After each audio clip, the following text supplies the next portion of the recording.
Heyo, I'm Christy Rocha, podcast host and content creator, and I am thrilled to welcome you to The Inner Edit. This podcast is all about us, the creators, the storytellers, visionaries, navigating the ever-changing online world. We are in this together, facing challenges unique to our craft, like burnout, setting boundaries, dealing with negativity, and that oh-so-familiar imposter syndrome. Join me as I chat with fellow creators, therapists, and coaches to explore collaborations, making connections, diving into creating conscious content, figuring out how to maximize our content output, and discovering that mindset magic that keeps us going. Whether you're a content creator seeking resources or just curious about the behind-the-scenes world of digital creators, The Inner Edit is your resource for personal and professional growth in the digital world. We're all going through the same things, so let's talk about it. Hit that subscribe button and welcome to The Inner Edit. Hello, and welcome back for another episode. Today, Maddie Spear is back, and I'm so excited to catch up with her. Maddie was on Sass Says, episode 98, and we hit it off, had such a great conversation. I wanted to have her back. That show is linked in the show notes if you want to go back and have a listen. Maddie Spear is a licensed social worker and trauma therapist in North Carolina, where she works with children, teens, and young adults. In addition to her work in direct trauma care, Maddie also takes a modern approach to mental health through social media, where she has a massive following on TikTok and Instagram, and is truly a content creator. So today we're catching up and going deeper into what it means to be a content creator and therapist. We talk about ethics, connections, and boundaries, the difference between being a therapist and a mental health advocate. Don't worry, Maddie assures us there is room for both, thankfully, because that's what I am, an advocate. Really, this is just a very refreshing conversation that I feel like I really needed. And if you know Maddie from her online presence, you know how great she is at reaching her audience, and you feel like you've known her forever. So I really hope you enjoy this. If you aren't connected with Maddie, all of her socials are linked in the show notes. We've got a lot of great advice coming for you today. Let's talk to Maddie. Hey, Maddie, so good to see you again. Thanks for being here. Oh, I'm so honored. We had so much fun last time we spoke, so I am just so ready to meet and hang out again. I know. You know me, I feel like I see you all the time because I'm following your platforms, but it's been over a year since we talked. Do you believe that?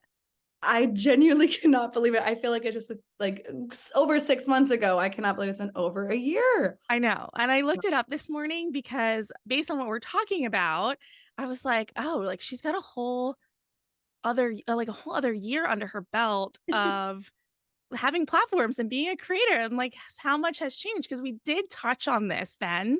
Mm. But this like a whole other year you've got now. Oh my It's goodness.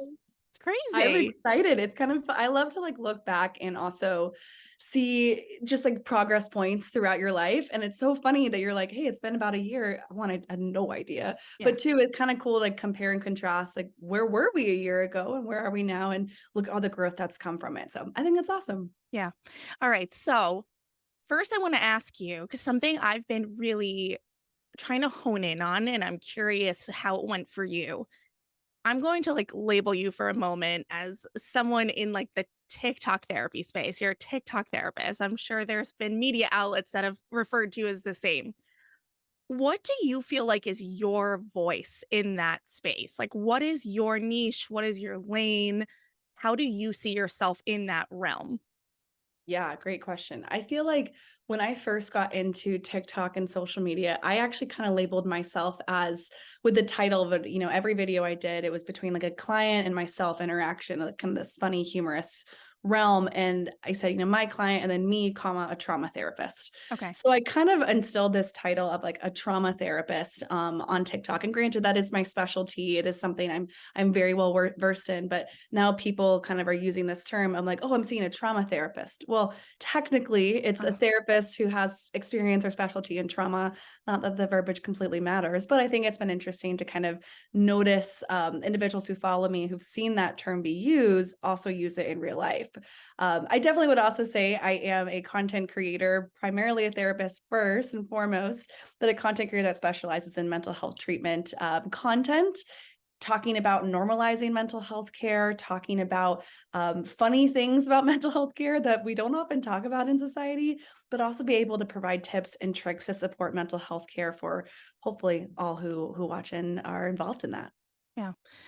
I think that there is this added layer of being a therapist and creating content, of just the ethics and the boundaries, and that there's a lot of gray area. Did Mhm. you from the jump like establish a code of ethics for yourself? Like, how do you manage that dynamic of just like, hey, Mhm. there's things I can share, things I can't? I mean, even thinking about how you started with having the client conversations, I Mhm. am certain there were people that were like, hey, you can't do that. So like, how did you work through that and like establish your boundaries is really what I'm getting at. No, I love it. And that's such a critical question we have to ask ourselves as content creators who also have ethical professions like behind it. And granted, I am a social worker. And so we have a code of ethics. We have a social work code of ethics. And nowhere on there does it talk about social media. There's maybe one blurb that says, like, don't do it. Okay. And so, granted, we have to also take that into grain of salt of that was created years and years and years ago before social media was this actually really resourceful tool that we Mhm. can lean on and also can like promote like positive mental health care for so many. And I can get into that later too. So I remember their first wave of essentially like therapy influencers, if we want to call them that, all kind of had to sit down and almost collectively have an internal discussion of what is this going to look like? And that both looked like individual work, but also legitimately we had meetings. There were Facebook groups where we would have Zoom calls of Wow. like, how can we be ethical in this? Like, does this feel icky? Does it feel right? And we would, sometimes call out other creators who may or may not have been fully ethical or ethically practicing. Hmm.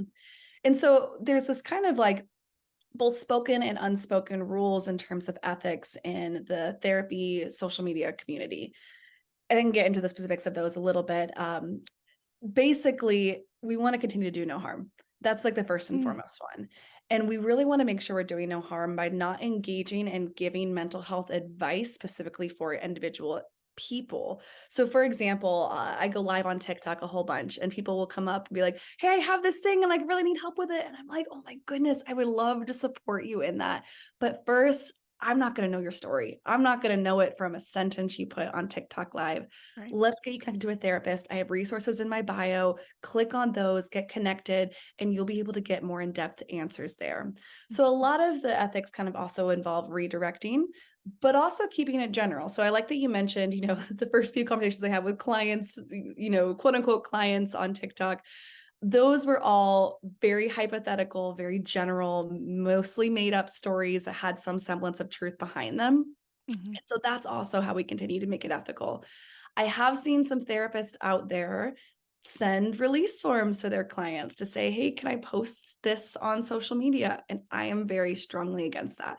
Wow. I think what you need to do is make sure HIPAA is protected at all times and that there's not even a semblance of information of a client, even if permission is given, just Mhm. in case that their mind never changes because the internet lives forever. Mhm. So, and I'm kind of rambling here, I can get more into details, but basically, yes, there are ethics involved. We need to have a code of ethics as therapists on social media. Without it, we're both doing ourselves an injustice, our clients an injustice, and the people who are watching us an injustice. Yeah. My brain is going in 2 different directions. The one I'm thinking of, and you probably saw it, but it was, this was, like, maybe 6 months ago or, like, based on the fact that we spoke a year ago, who knows how long ago it was. But it was in the last year. It was, I know Leor Gal was involved and, Courtney, Dr. Courtney was involved. She's can't think of her handle right now. I just know her name is Courtney. Mhm. But they were featured, I think, in like the Today Show segment that Yeah. just like totally misrepresented them and misrepresented like what therapists are doing online, and it was so damaging. Like they were Mm. basically the clickbait thing of the Today Show. I think it was the Today Show. I should probably check my facts. I Um, think it was. but basically, it was just like just saying that therapists are revealing everything without permission and without this and without that and just like being totally reckless. And it was so damaging. It was such a gut punch, I think, for the whole for at least me even, and I'm not a therapist. I was just like, "No, no, no, like, I know these women. That's not what they're doing." Like, it was so I don't know. Did you see that?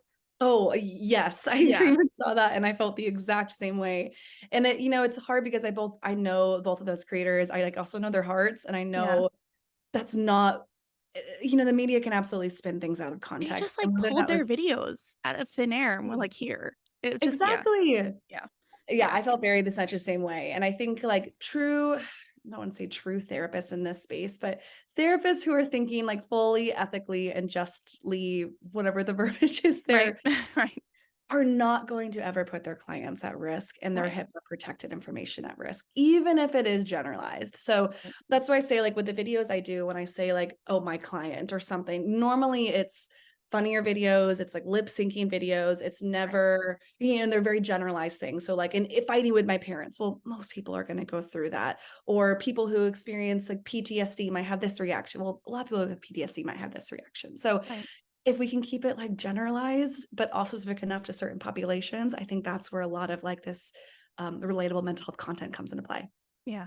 And I just jotted down when you said true therapist, and I know it wasn't the exact phrase that you wanted to use, but it did spark in me also the thought that there are a lot of people on social media giving advice that have no degrees and no licenses. And, it's one thing, and I always think about it because I'm one of those people, right? But I I'm always careful to put I'm not a doctor. I'm literally sharing my experience. And I think that gets tricky because you see and hear people's personal experiences. And I guess what I'm getting at is just like check your source. Like Yes. know who it is that you're getting this information from before you just run with it. Absolutely, and don't get me wrong, we need mental health advocates in this space too. Like, there is equally enough room and need for people who are just advocating for mental health, giving advice, like, all that, but 1000% agree, check your source. Make sure that if you're looking to follow a certain thing, that you, let's say, take it as advice versus therapeutic advice or clinical advice. Right. Like, take it as like a friend giving you impact advice versus like a therapist or mental health professional or even like doctor giving you like, hey, here's what will be actually helpful. So I think checking sources, yeah, great Yeah. sense of information.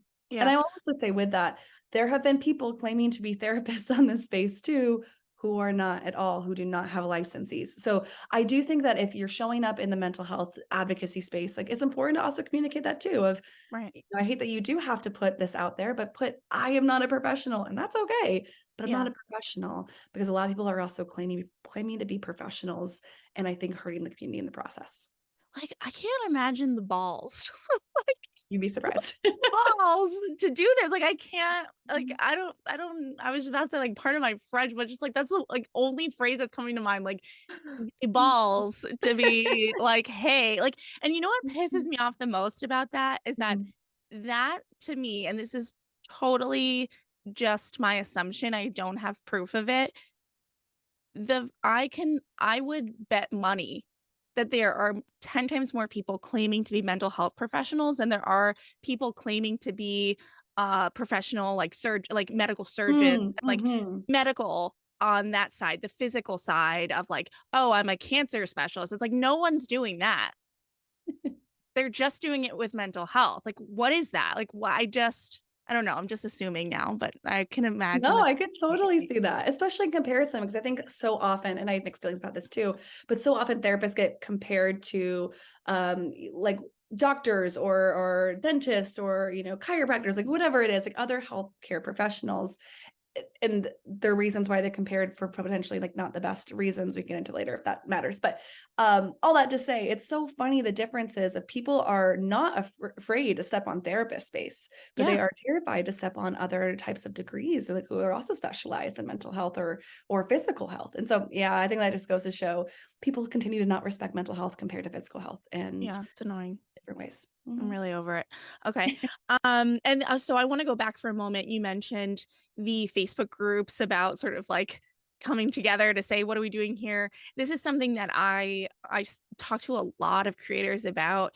I think creating content can feel very isolating, and it is hard in my experience to create genuine connection, not just with community of followers and audience and, you know, engagers in what you're doing, but colleagues. Mm, I think that there is a lot of genuine support out there of like liking and commenting and sharing, but the connections that go beyond that, in my experience, are hard to create. Have you found true connection from digital colleague to sort of outside of the digital space colleague? And like, what advice would you have for like creating connection as a creator? great question.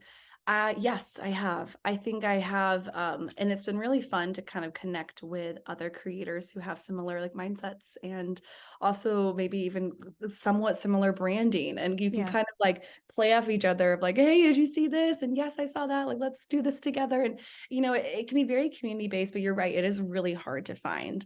I think one thing that has really helped me is finding other creators in my area. So I've had some creator Mm, meetups where we're not like broadcasting to the world, but I'm like, hey, you're in the Raleigh, North Carolina area, or you're in Durham, and let's find a way to meet up all together. So having some of those like real life interactions also helps kind of bridge the gap between creator friend and real life friend and therapy friend and all the things. yeah. But I also know there's people who I probably will never have the chance to meet in real life just because of distance, but we will DM each other all the time. And I'm like supporting their stuff, they're supporting mine.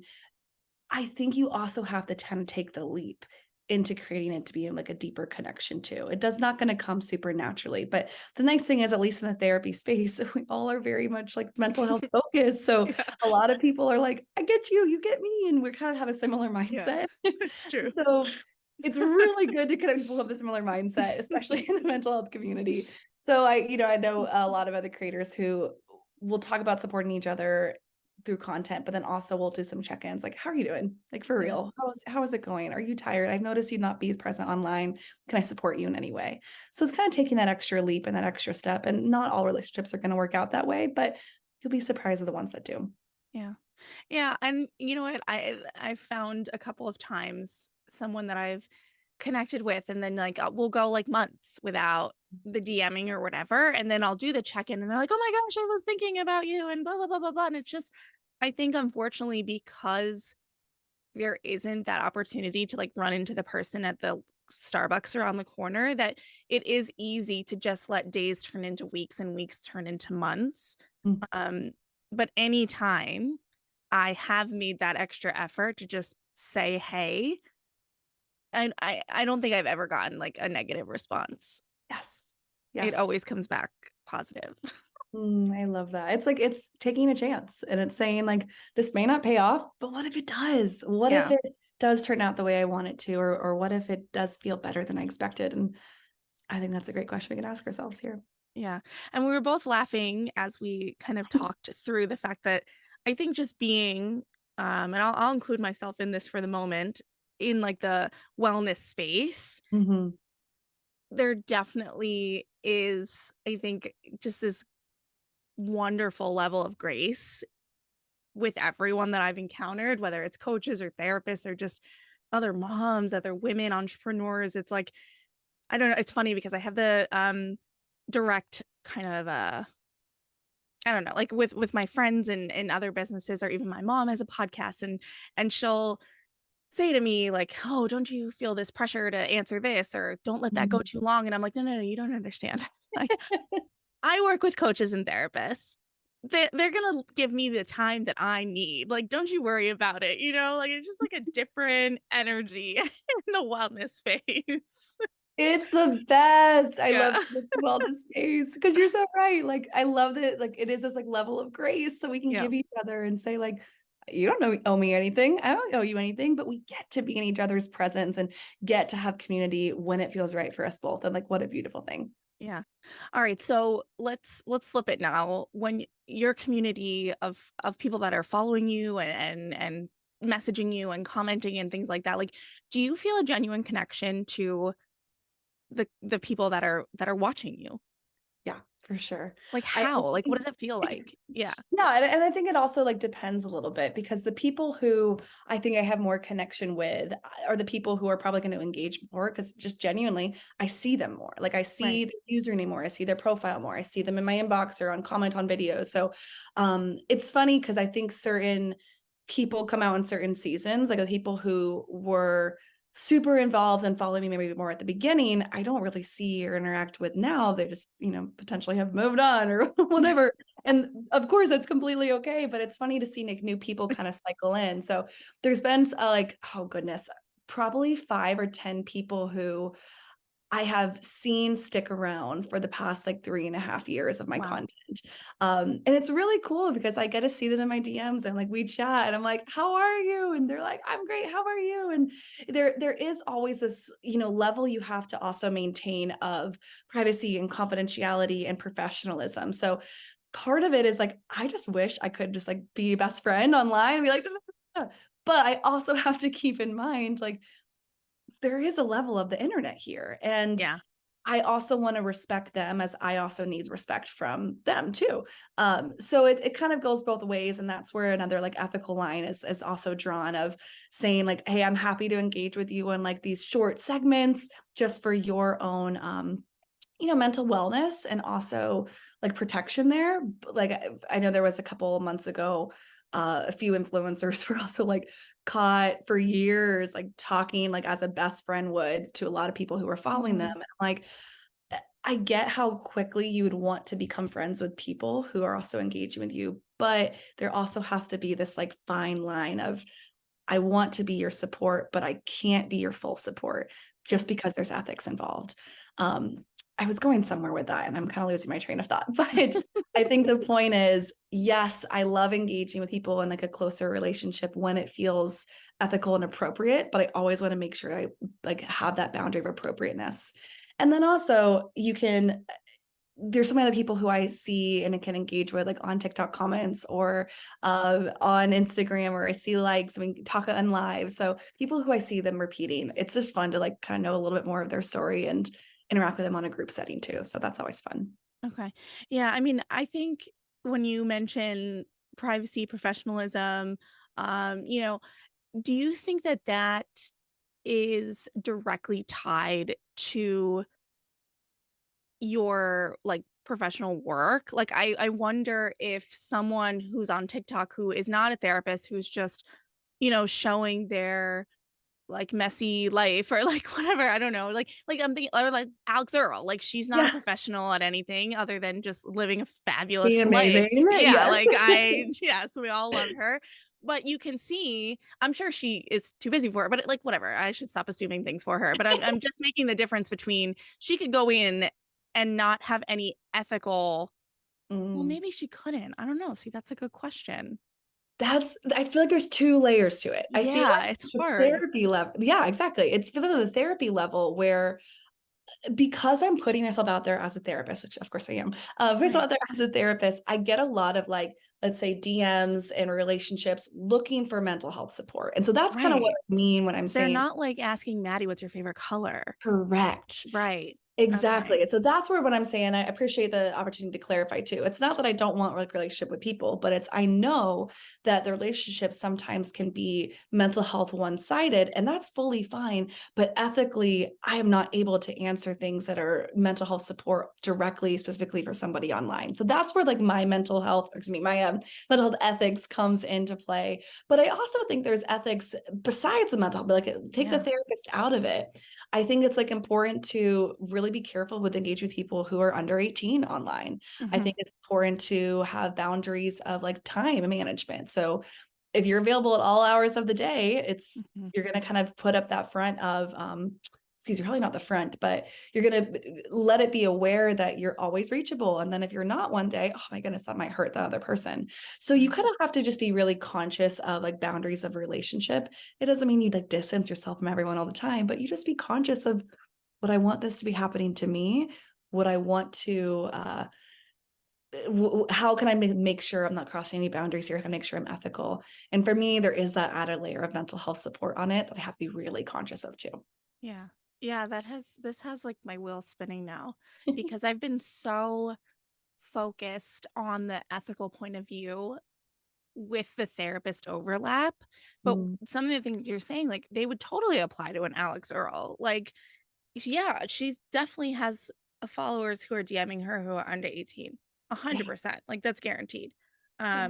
But also, like you're saying, with time and with availability, I also sometimes wonder, this is, like, going down a little bit of the rabbit hole, but even sharing things like location. Yes. And, like, some of that is kinda like it's a little wiggy for me, I won't lie. Like, my husband, were traveling recently, and my husband, like, immediately went to, like, post that we were traveling, and I was like, "Maybe you shouldn't." And he's like, "Come on, it's just my friends, I did not." But it's like, it gave me pause. Like, I don't know, do you ever consider any of that? Like, how do you feel about that? Have you changed anything in Mm. what you've done and shared? I've had people DM me, "Maddie, I know where you live. Here's your address." Uh-huh. Stop And it. that I sent just my got the world. chills. Yeah. And these are people with well intentions, like from what they DM'd me at least. They, said, "Hey, I want you to know your address is out there. I found that in about 5 minutes." And I Oh said, my gosh. "Are you kidding?" Yeah. And so, that put me a lot on pause, and I've had to like change things and like move from that address, not because of that, but just life. I just happened to move. But it did put me a lot on pause of, oh my goodness, like this stuff is really easily accessible. Yeah. So when it comes to like vacations and stuff, I'm not as um changing things, but I know a lot of people with much bigger followings. I would absolutely recommend them too, because you just never know. And I Yeah. hate that we have to live in a world where we never know. And a lot of people have great intentions, and I'm not like saying the internet is all bad in any way, but Right. you also have to be prepared for those moments too. So yeah, I think there's like privacy levels that come into play. And part of that both is being a therapist. I like to keep my personal life more private. Just I don't want it to influence if any clients happen to see things. I don't want them to like feel for me or anything. Mhm. So I try to keep my personal life a little bit limited there. But also it's kind of a safety thing too. If people knew all my personal details, which a lot of like great content creators and influencers do share with no problem, Right. I feel like it would also put me potentially at a safety-ish risk. Like, Yeah. I'm not fully concerned, but it's You it's just enough don't wanna for me. find out, Yeah, right? Like, exactly. Good yeah. way to put it. Good way to put it. Is there anything, just generally speaking, that you wish you could share more of that you choose not to? Yeah, what a beautiful question.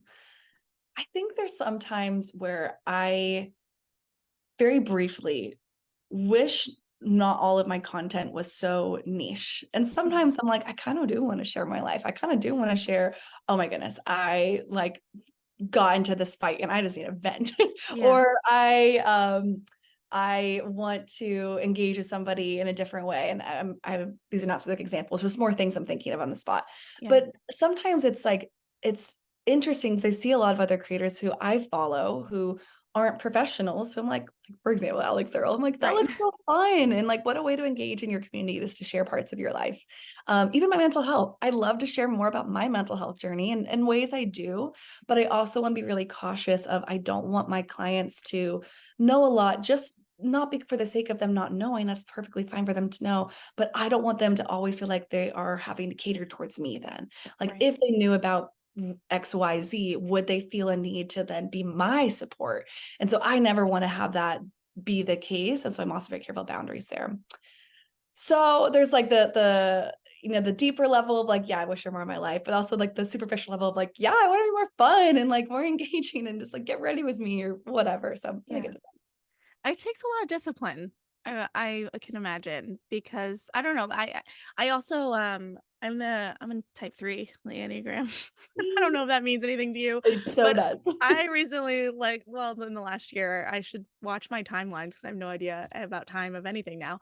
Um, but part of the type 3 is, you know, really thriving off of the feedback and the comments and the likes and really just being a performer. And so immediately I'm like, whoa, the discipline, because I would have a hard time, like, really, if I had to censor myself. And I do on my own, but I very much choose.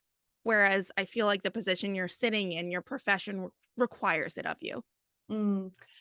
Yes and no. Yes, I totally get where you'd be coming from there, but it also comes really naturally, like for me at least, and maybe that's Okay. weird to say, but I'll explain it a little bit more. Of it doesn't feel like I'm hiding anything intentionally. Like it doesn't feel like I'm having to put on, and that's not what you're saying either, but it doesn't feel like I have to put on a front or I have to like be this Censor. professional person, like anything Yeah. like that. Like this is I think it's also important to say, like, this is part of who I am. Like, Okay. I love what I do Mhm. and I love being a therapist and like what an honor it is. And so it bleeds naturally into my life. And so it kind Fair. of bleeds naturally into content creation too, which is a really cool thing because I agree. If it did feel like I had to always be on and like, okay, calculated, like what do I post? What do I not? I agree with you. I would be exhausted. Yeah. So yeah, I think that gives me an opportunity to be like, this isn't as exhausting as it might seem, but I think that's because like I'm a 2 on the Enneagram. I'm a 2 Okay. wing. And I think that's because of my 2. I'm just like, whatever, it's fine. So Okay. I like brought the Enneagram into it too. Yeah, okay. Okay, good. Okay. Well, that makes sense. And that, that tracks. And that is probably why I'm not a therapist and I'm just a person who talks about it. Love it. All right. So going back a minute, we talked about you mentioned time management and burnout. Like, do Mm. you have practices or processes in place for creating and posting content that keep you from burning out? Have you burnt out before? Do you have signs that you're burning out? Like, talk to me a little bit about how you stay motivated and like keep everything organized. Oh my goodness. Yes. Well, I always say like when I first started creating content, which was goodness, 3.5 years ago now, I was posting like 3 times a day. Yeah. Every single day. I was posting like boom, boom, boom, boom. And that was great. I could do that because I was really not satisfied in the job I was in. I had space, I had capacity. It was 2020. We were all bored. So it was just like I had the motivation and it was exciting. I could see the immediate growth. I could see what this was bringing. And that was before, it had any like job like component to it. It was just like for fun.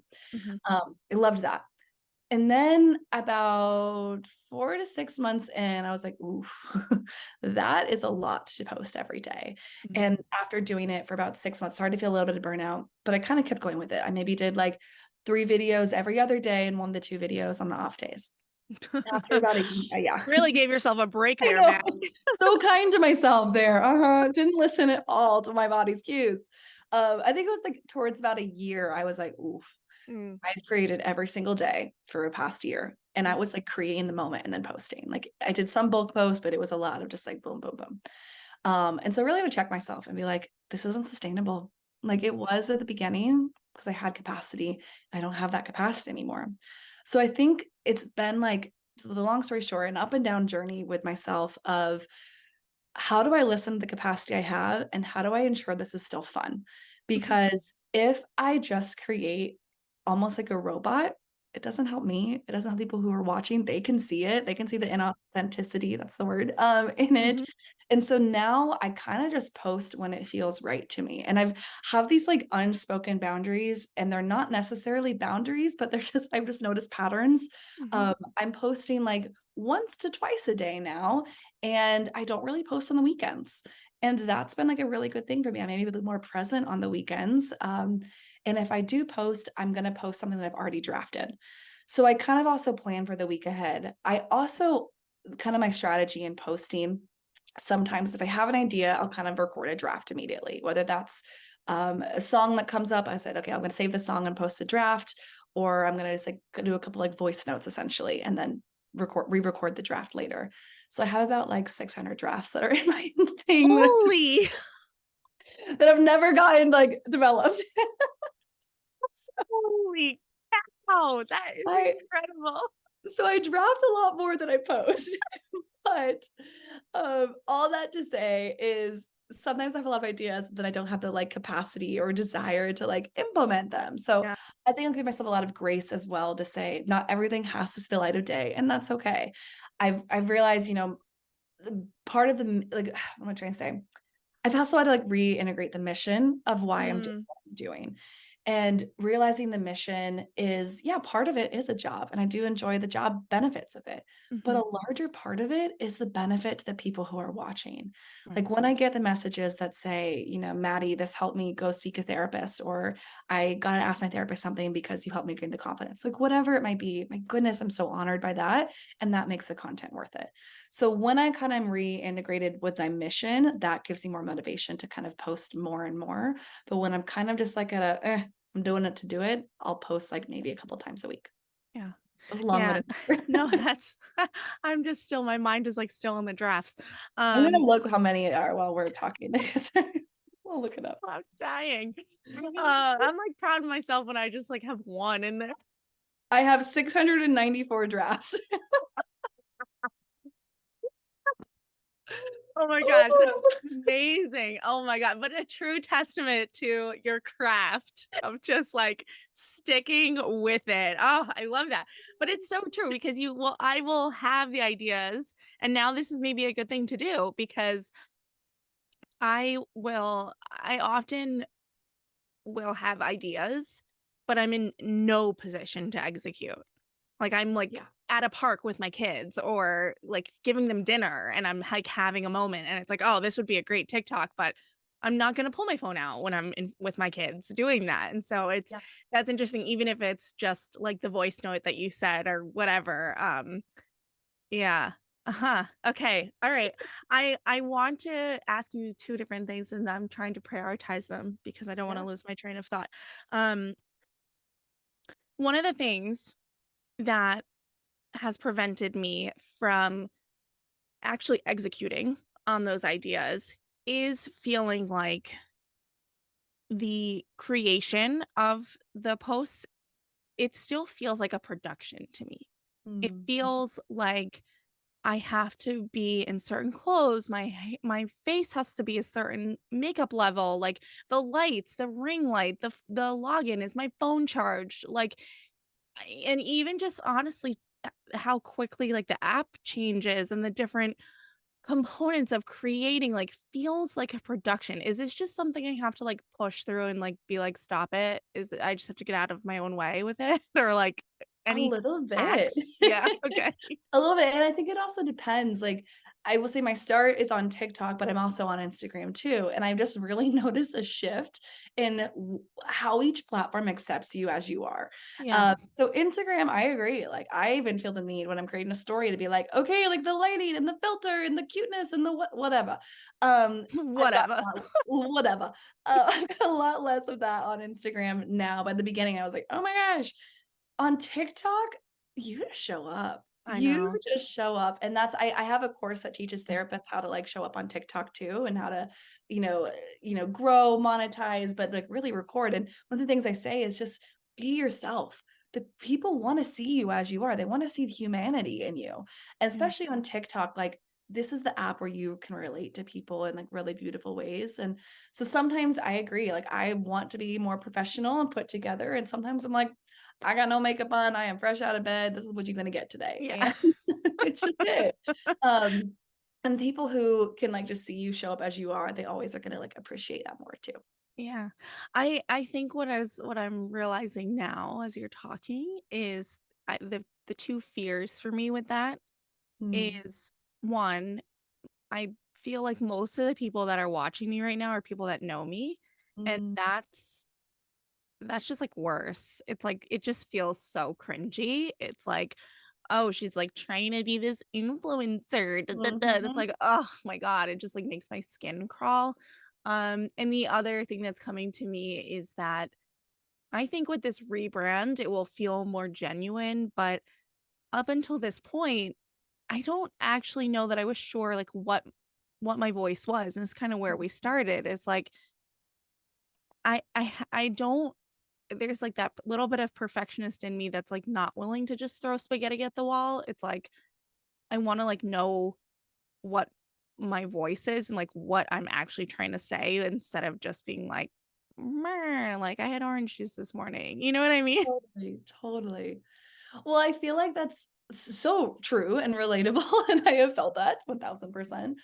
that's where I kind of feel like the mission is helpful for Yeah, you, that's like true. for me Yeah. too. Like when I feel like, why am I doing this? Why am I involved in this? It really helps me reset of like, is showing up in like perfectionism Maddie way, which I definitely have done before, is that helpful to my mission or does it not matter? Or is it Yeah. hurtful? No, And it's so true. you kind of just like reevaluate, how am I showing up in a way that's authentic to me? Like it feels comfortable for me. And granted, I might feel more comfortable when I look put together. That's okay too. There's no shame in that. Right. But also, is it helpful for my mission? And do is the perfectionism limiting my ability to show up? And I think if it is, that's when you got Yes. to reevaluate the mission there. Yes, it is. Yes. I'll answer that for myself. Yes, Maddie, Yes. it is. And I have been there before. Do not get me wrong. Please do not hear that I'm like, "Ah, I just can do it." Like, no. Yeah. I I think have it's taken a lot of work. I have those moments still. I mean, I had one yesterday where I'm like, does anyone really care about this? Like, Mhm. is anyone really, does this matter in the world? You know, like, I don't know. I think it's when I go a certain period of time without engaging in the work, like I mentioned, I was traveling and then I was sick. And it's like before I jump back in, I have a day where I'm like, should I just close it up? Like, who Mhm. cares about this? And then, like, look at my schedule and I'm like, well, I have Maddie on the schedule and like, I'll do that interview and see how I feel. And then I'm like totally rejuvenated, you know, but it's like, does anyone care? Like, I go through that easily once a week of Yeah. just like, why am I doing this? I don't care. And so I think that's really helpful. It's like, maybe now I need like, like a mission statement above my desk, like, Yes.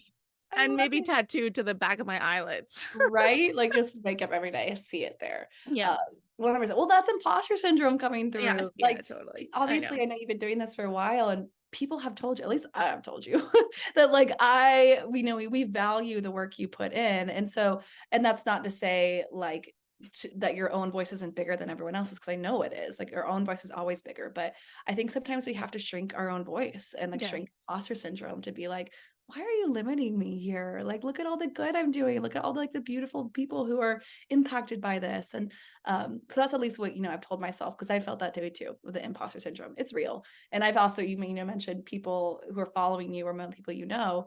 My gosh, I went through that too. And Ugh, it's so hard to brutal.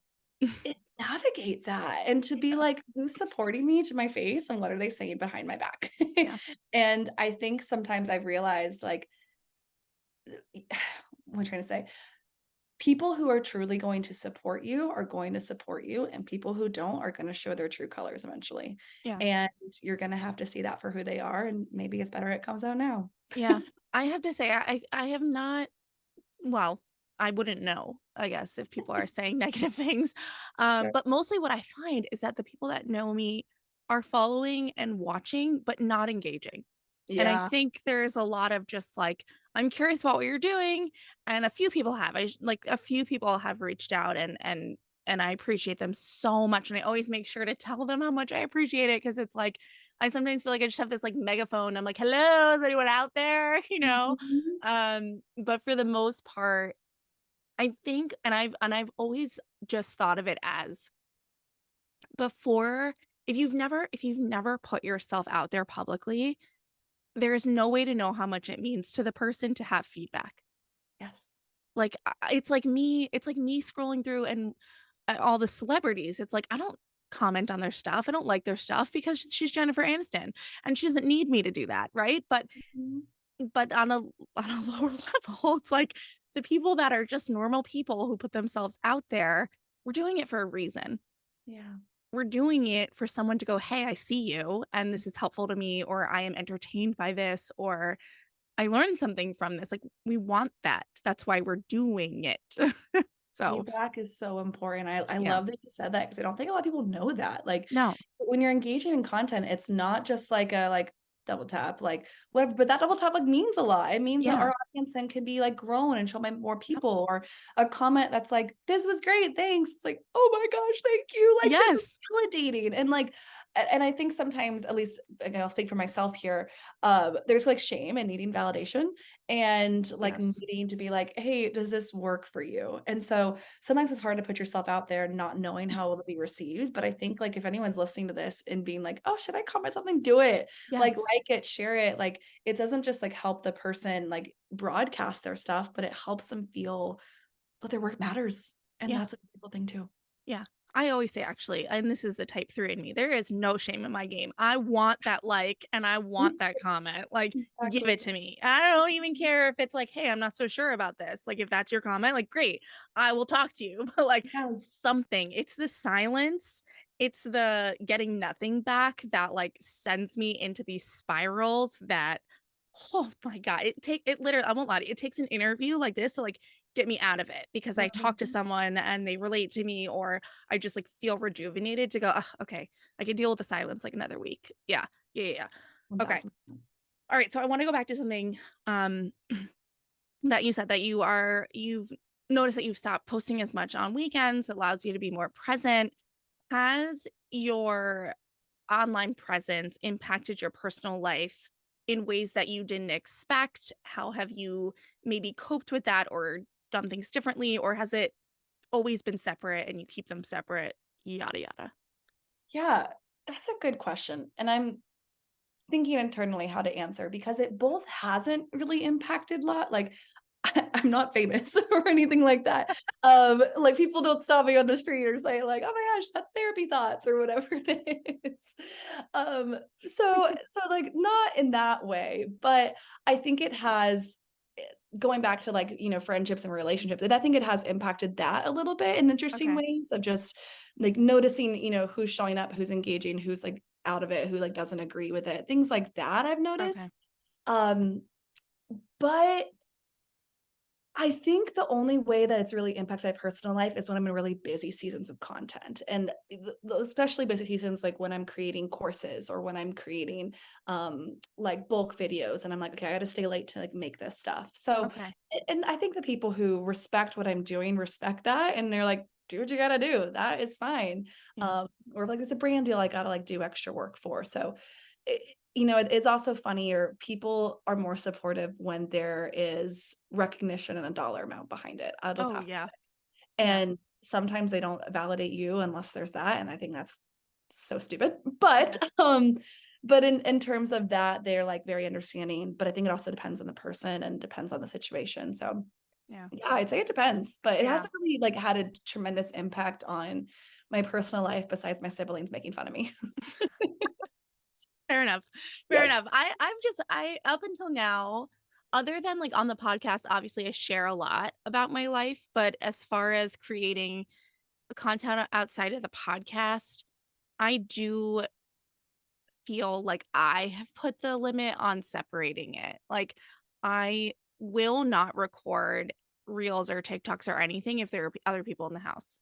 I Mhm. will not ask for help from my husband to like record me doing something. And it's not because he's told me he won't. It's just something that I'm like, no, like I think maybe I'm just shy about it. I have Mhm. definitely not made him like an Instagram husband at all, because it's just like I don't I don't envision him like getting into it. So I'd rather just like keep it separate.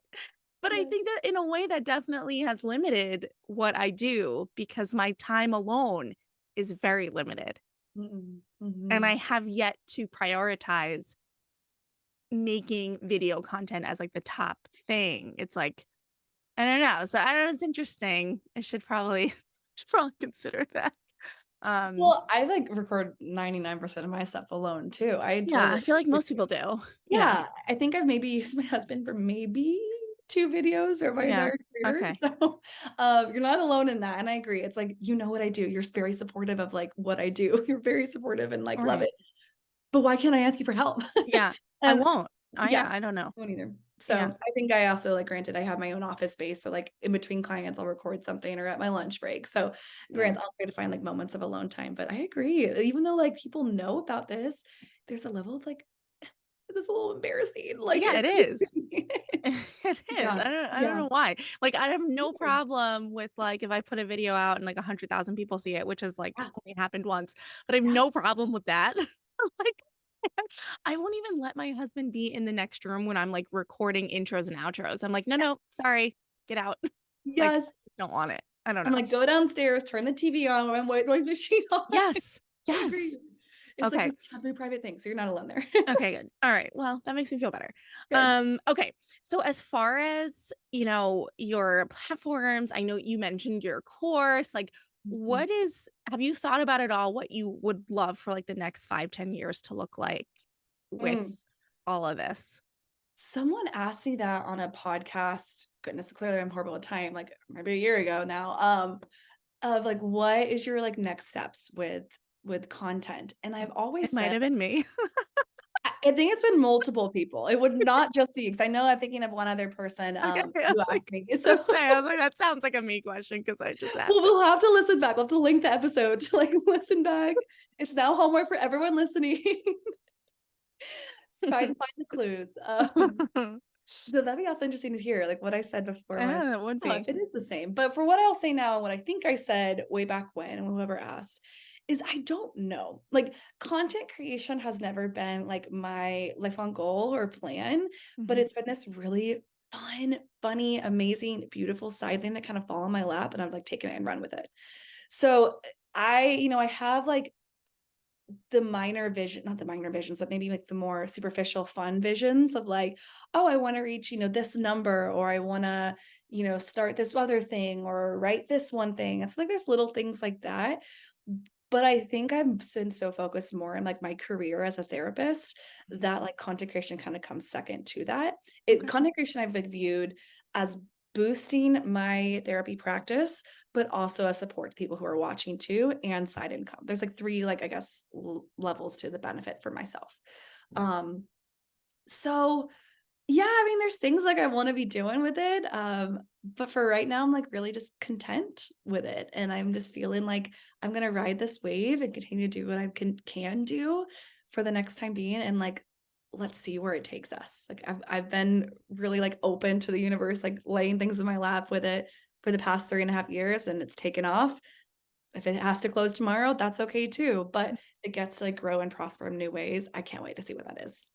It sounds so peaceful. It sounds just so relaxing. I appreciate the like, I 100% believe you when you're like, "If it had to just shut down tomorrow, I'm fine." Like, and I don't know that a lot of people who have taken time to, like, really put themselves out there for an extended period of time and, like, built a community that could say the same. And I think that that's one of the really tricky things about it is that we don't own any of that. Like, it's Yeah. nothing about these social media platforms is truly ours, right? Like it could really go away at any point. Mhm. Well, I know people were saying, like, the TikTok ban, like, way back Oh, when. yeah. Like, "Maddie, how are you feeling? How are you feeling?" I was like, I mean, granted, I'm freaked out, like, that's almost like a journal of my life and my Yeah. past, like, 3 years of my career, honestly, is on there. So there's absolutely don't get me wrong, I would mourn. I would feel a Yeah, certain way. but But you're solid in yeah, who you are, exactly, yeah. Sorry, I exactly. cut you off because it was like, no, because I get it, like, you're Yeah. there. You just No, are that's chill with perfect. it. Yeah. Okay. Exactly. Alright, so considering the folks listening are fellow or aspiring creators, Mhm. what's a word of wisdom, a word of advice that you wanna leave people with? Something that maybe you've learned over the last 3 years or something that you wish you knew before getting to the point you're at now? Anything come to mind that you wanna leave people with as far as wellness for digital creators? So much. I will shamelessly plug the course a little bit because Mhm, I please talk do. a lot about it in the course, and then I'll give my advice. I won't leave everyone hanging, but I'll shamelessly plug it first because it kind of teaches you how to be a creator. And Mhm. granted, it is formulated for therapists or mental health professionals, but a lot of that is more the specifics of like what niche to create or what their media kit looks like for a wellness professional. So a lot can be adapted. So I will say if you're looking to get in the content creation space and kind of not sure where to start, specifically on TikTok, which I believe is the fastest growing up out there and the Mhm. way to get the most success, I would highly recommend you look at the course. It's going to teach you how only how to grow, how to work the app, how to monetize, teach you how to keep up with trends, teach you how to, if you're a therapist, integrate it with your private practice, how to do UGC. I mean, so much more. I will shut up about it, but it's great No, for it's that. good. Yeah, it's great. However, one takeaway I can give you from that too is just start. Yeah. Like, just show up because the world needs your voice. And you might think the market is oversaturated. Like, I've thought that before of like, oh my goodness, there's a lot of therapists have come both before and a lot after me. And I'm like, does my voice even matter? And yes, it does, because you have a unique perspective and it is so important for the world to hear yours. And just because there's more therapists or more XYZ creators out there doesn't mean that we don't have enough yet. I mean, Mm, think of all the celebrities out there, all the A-list celebs, and there keeps becoming more every day. And we're so excited they're becoming more famous and whatever. We need right. people like you in that space too. So kind of think of that. Even like think of all the doctors in the space, but we still need your specialty.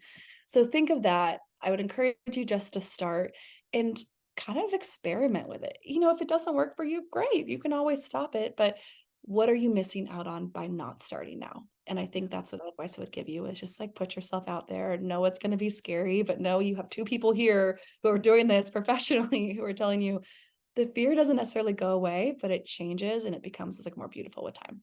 So Yeah. that's it. No, Yeah. I love that. I love that. And I think even those of us that have started, there's always the point where there's like the low, right? And like Mm. you need someone to be like, "Hey, start again.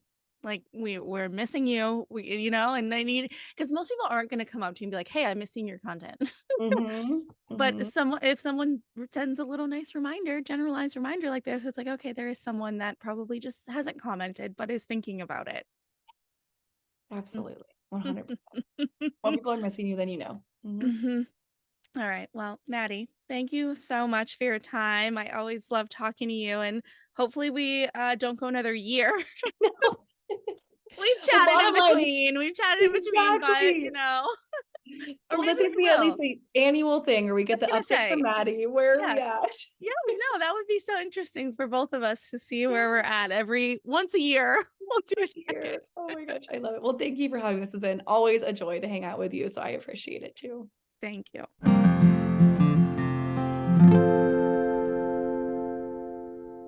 Ah, such good advice from Maddie. That's why I love her so much.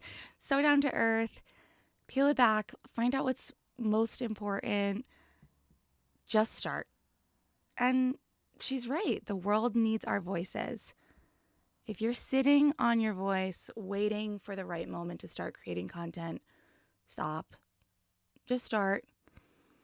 I told you some of the things I find myself waiting for, the hair, the makeup, the empty house, looking for those likes and comments. But what if those things don't come? What if I never prioritize them? What if I never get my hair and makeup done? Does that mean my voice doesn't matter and I just stop? I mean, of course not. And I'm so grateful to Maddie for helping me see that again. Of course, my voice matters. It's just that darn imposter syndrome that wants us to think otherwise. But you know what the best way to get rid of imposter syndrome is? Do the thing. If you're doing it, you're not an imposter anymore, right? So we covered so much of this episode, that being one big thing, obviously. We talked about ethics. I've said before that this industry can be like the wild, wild west, but that doesn't mean we as consumers have to settle for an anything goes approach. If you're doing it, you're not an imposter, but if you aren't actually a therapist, don't act like one. Don't act like one. This is harmful. For Maddie, she talked about the code that she lives by and works by, even though social media is not mentioned in it. And so for her, it just boils down to do no harm. But we also know she is a licensed and trained trauma therapist. We just have to be really careful about what we're consuming, who we're consuming it from. And if you're going to create, stay in your lane, do what you know, and be really upfront about whether you are licensed or not, or have education in what it is you're talking about, or if you're speaking from life experience. I recently had Brianna on the show, episode 189. We talked a lot about how isolating this work can be. here we are trying to build a community, but we're sitting all by ourselves. Maddie talked about this too, and I loved her advice to try to find other creators in your local area. And if you just can't find the time or find anyone local, you're really connecting with people outside of your local area, just keep checking in. It really does make a difference. I've shared 1,000 times that I have never regretted checking in with someone and making that touch point and reaching out. The person who's on the receiving end is always grateful. So I encourage you to do that. You can always start with Maddie's community. Check her out. She's built an amazing community. I'm so grateful to know her and be a part of it. Go send her a message. She wants to hear from you. She is at Therapy Thoughts on TikTok and at Love Your Little Victories on Instagram. She also has her top 10 TikTok tips download and her course, Join the TikTok Growth Guide for Therapists. We're going to link all of that in the show notes as well. Maddie, thank you so much for your time and your insight.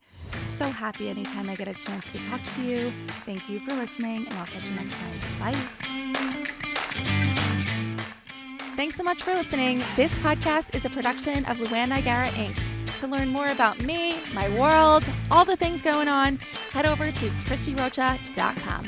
Bye.